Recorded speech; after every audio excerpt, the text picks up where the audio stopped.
Jadi ini cerita yang seram tapi di sisi lain juga konyol bagi saya. Saat itu saya masih berusia sekitar 23 tahun. Kebetulan, di kampung saya ada salah satu warga yang meninggal. Kita sebut saja Ros namanya, bukan nama asli ya. Ros ini istri dari seorang pedagang bakso keliling yang juga saya kenal. Saat meninggal usianya masih cukup muda, sekitar 29 tahun dan sudah memiliki 2 anak. Anak-anaknya masih kecil.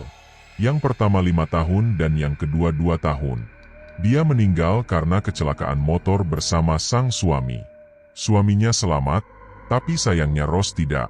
Mohon maaf, kalau boleh saya sebutkan kondisi jenazah saat meninggal lumayan memprihatinkan. Kepalanya luka hebat dan banyak tulangnya yang patah. Singkat cerita, Ros pun dimakamkan. Meninggalkan suami dengan 2 anak yang masih kecil-kecil. Saya pun bersama anak-anak muda sekitar membantu prosesi pemakaman. Semuanya saya bantu. Mulai dari memasang tenda, mempersiapkan berbagai keperluan untuk mandi, menyiapkan keranda, bahkan menggali kubur pun saya yang melakukan bersama anak-anak lainnya. Setelah itu dilangsungkan pengajian selama 7 hari, dan itu pun saya ikut membantu. Mulai dari memasang tenda, mempersiapkan berbagai keperluan untuk mandi, menyiapkan keranda, bahkan menggali kubur pun saya yang melakukan bersama anak-anak lainnya. Setelah itu dilangsungkan pengajian selama 7 hari, dan itu pun saya ikut membantu. Sampai akhirnya di malam ke-7, suami Ros mengumpulkan kami anak-anak muda di depan rumahnya. Dia pun mengucapkan terima kasih kepada kami. Saat itu saya tidak puas hanya dengan terima kasih. Saya merasa usaha saya selama ini sangat keras membantu pemakaman istrinya. Saya merasa saya pantas mendapat upah. Ya, semacam uang rokok lah. Semuanya pun berakhir tidak sesuai harapan saya. Sampai akhirnya saya nekat mencuri cincin emas milik almarhumah Ros, karena saya menganggap si suami ini pelit. Kenapa saya bisa mencuri cincin emas itu? Karena selama proses pemakaman sampai pengajian saya diberikan akses bebas keluar masuk rumah almarhumah. Saya sadar ada cincin emas di atas meja kamar tempat menaruh kardus berisi minuman. Akhirnya karena kesal saya ambil cincin itu sebagai upah saya, karena saya merasa pantas mendapatkannya. Sejak saya mencuri cincin itulah, kejadian menyeramkan mulai menimpa saya. Awalnya, saya sering dimimpikan. Setiap kali saya tidur malam, saya selalu bertemu dengan almarhumah Ros.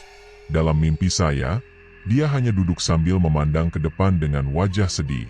Memakai baju serba putih, kondisinya bersih dan normal tidak seperti saat meninggal. Malam kedua pun saya kembali dimimpikan, masih sama. Almarhumah duduk sambil meratap sedih. Walau saya sudah membaca doa pun, mimpi itu terus datang. Sampai akhirnya mimpi itu terulang terus hingga malam kelima. Di malam kelima ini, dalam mimpi almarhumah menoleh ke saya. Dan dia berkata, "Kok tega, Mas?"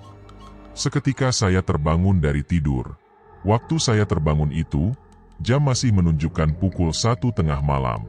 Saya masih ingat persis, dan tahu apa yang terjadi. Saya mendengar suara tangisan. Suara tangisan itu adalah suara tangisan almarhumah Ros. Tangisannya sangat sedih, sendu dan menyayat hati. Saya ketakutan bukan main, tubuh merinding dan badan gemetar. Keringat dingin mengalir. Suara itu kadang terdengar jauh, kadang dekat, kadang asalnya dari atas, samping, berpindah-pindah. Yang jelas dari luar. Saya mencoba tidur tapi tidak bisa. Suara tangisan itu terus terdengar, terngiang-ngiang di telinga saya. Saya membaca doa pun tetap tidak bisa membuat saya tenang. Posisi saya tidur saat itu miring ke kanan, ke arah jendela kamar. Saat itulah saya pelan-pelan sadar bahwa ada semacam siluet perempuan yang berdiri di depan jendela saya, tertutup gorden warna biru muda saya. Siluetnya tipis-tipis, tapi bila ditegaskan itu jelas bentuk perempuan. Saya semakin ketakutan, napas sudah tak beraturan pokoknya. Sebisa mungkin saya tidur. Pokoknya harus tidur saat itu juga, kalau bisa pingsan pun tak apa. Daripada semalaman mendengar suara tangisan dan siluet itu. Beruntungnya, saya pun akhirnya bisa tidur dengan sendirinya. Sampai pagi tiba. Tapi sejak saat itu saya jadi trauma. Saya sadar kesalahan saya, mungkin karena cincin yang saya curi itu. Saya mulai berpikir untuk mengembalikannya tapi saya takut. Sampai akhirnya, saya tetap mengembalikan cincin itu tapi saya bilang tidak sengaja menemukan di jalan. Saya tidak mengaku. Tapi dari mimik wajahnya suami Ros curiga dengan saya, tapi tidak mau memperpanjang urusan. Setelah itu, benar saja, tidak ada mimpi-mimpi itu lagi.